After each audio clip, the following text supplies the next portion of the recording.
The increased popularity of the zoo hypothesis by not only the likes of you and I, but also astronomists, is one that has caused mass discussions about what this means for humanity and what the potential consequences of such a zoo hypothesis being true could be.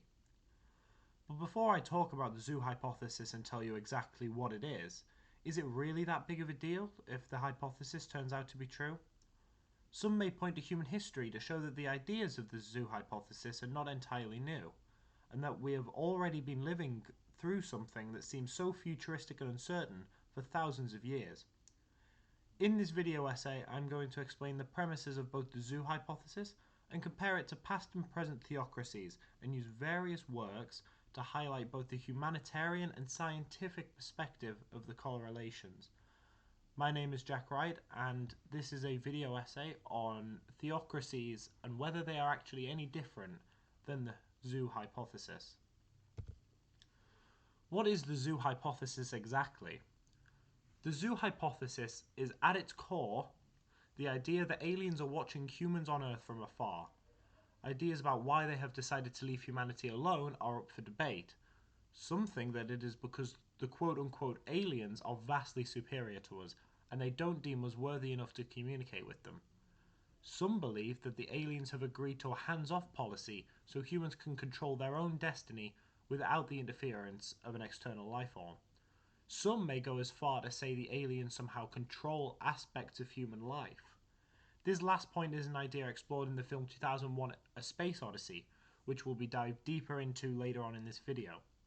Evidently, the zoo hypothesis is still some way off being proven to be right or wrong, and the lack of information surrounding potential alien life has caused a variety of different variations to be thrown around.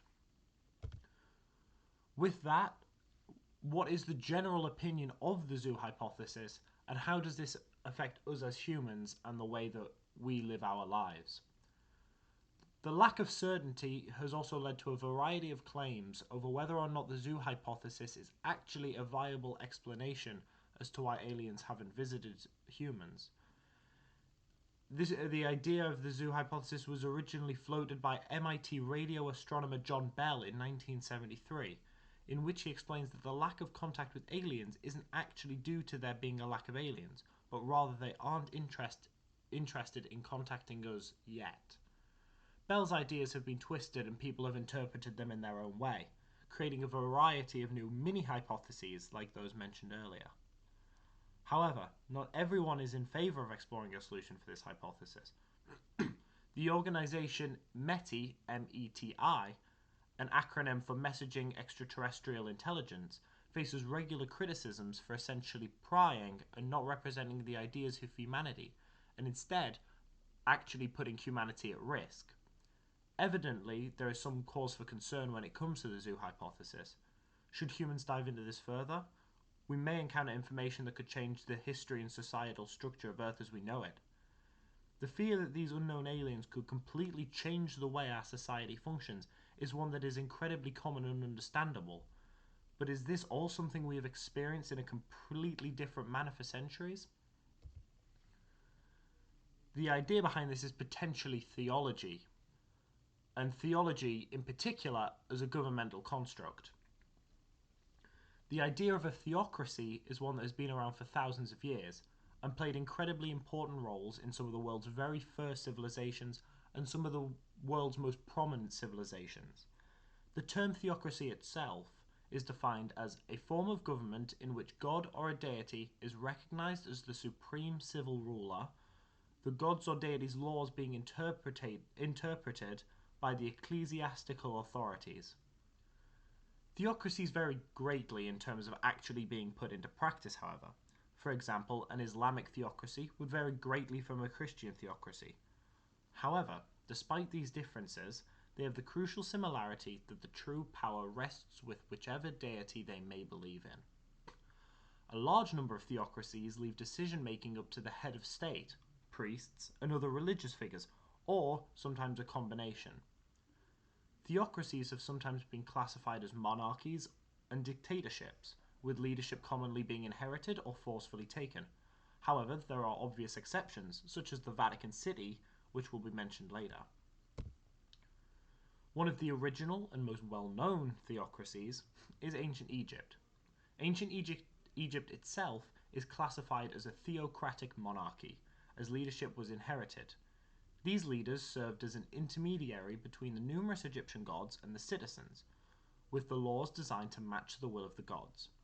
The key aspects of life under this theocracy at its core were determined by the gods. The rituals and societal life in ancient Egypt relied heavily on the gods as well, with funeral practices, art, writings, and even beliefs about animals all being directly tied into their religion. An example of a theocracy in existence today is the Vatican City. While the Vatican City is the smallest country in the world based on both size and population, it still has a functioning government. The head of the state is the Pope, who is also the Bishop of Rome and also the head of the Catholic Church. The Pope is chosen and has historically been from the College of Cardinals, which is a group of men that are chosen to be advisors to the Pope when the Pope is in power.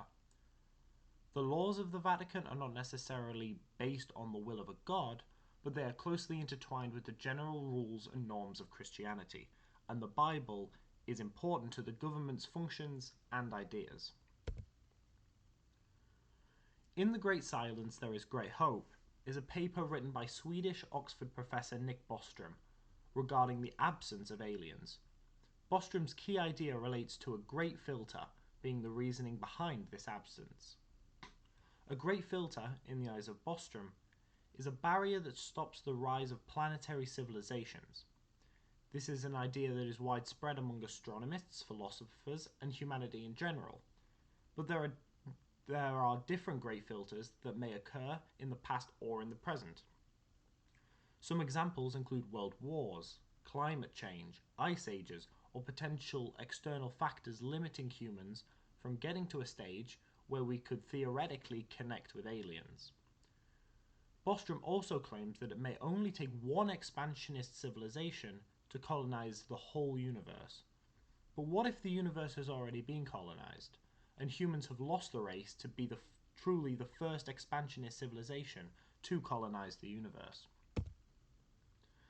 The idea that Earth is being colonized and controlled externally by an alien being is an idea that has been floated around for decades, most notably in Stanley Kubrick's sci-fi film 2001: A Space Odyssey, which itself was greatly influenced by a variety of short stories written by Arthur C. Clarke, such as the 1951 short story The Sentinel. The movie begins with a group of hominins, early humans, discovering a large black obelisk. Come the end of the movie, a similar obelisk appears when the main character Dave Bowman goes through numerous stages of growing older before seemingly becoming a fetus in the orb above the Earth.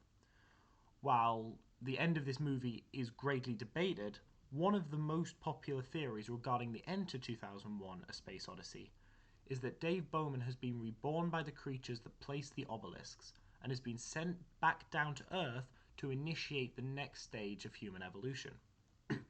When comparing this to the hominins that humankind evolved from and their discovery of the obelisk at the beginning of the film, the idea that these placed obelisks have controlled the way humanity has evolved becomes a very, very real possibility. The outside force has a direct impact on the manner in which humanity survives, without ever being detected by the humans that they are seemingly able to control. But what on earth ties these ideas together? The simple answer is about control. While the zoo hypothesis seems an incredibly extreme circumstance that very little is truly known about, the same innate sense of being controlled by an external being is still there. With theocracies, the will of an external force is the determining factor in what humanity does and what actions that those in self-proclaimed state of authority do.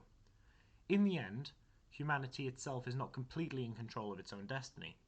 That is the key tie between the zoo hypothesis and theocracies. Life is chosen and progress is made not through humanity itself, but through something that we cannot control ourselves. The key difference between these two ideas is belief, which leads to the key idea of this video essay. So after all that, are theocracies just in-depth zoo hypotheses? The truth is, it is impossible to be sure. There is so much uncertainty around the belief in aliens, gods, and the way in which humanity interacts with either. Most people will agree with the notion that the belief in gods has had a greater impact on the course of human history. But has it really? Just because something is more widely accepted as a possibility does not necessarily mean that it is more of an actual possibility. From the very start of humanity, human actions could, theoretically, have been completely controlled by aliens who have been watching us persistently, as explored in 2001: A Space Odyssey. If the idea of other planets and other non-divine life forms from elsewhere in our universe were incorporated into human society from the very beginning, could we be having the reverse conversation right now? Could our religious beliefs be centered around aliens or other beings outside of Earth, with the idea of gods seeming improbable and being widely theorized about like we do with aliens today? Ultimately, what is the difference between a god and the aliens that could be watching and controlling humanity? Perhaps this is a conversation for the next few centuries as humanity's knowledge of space increases.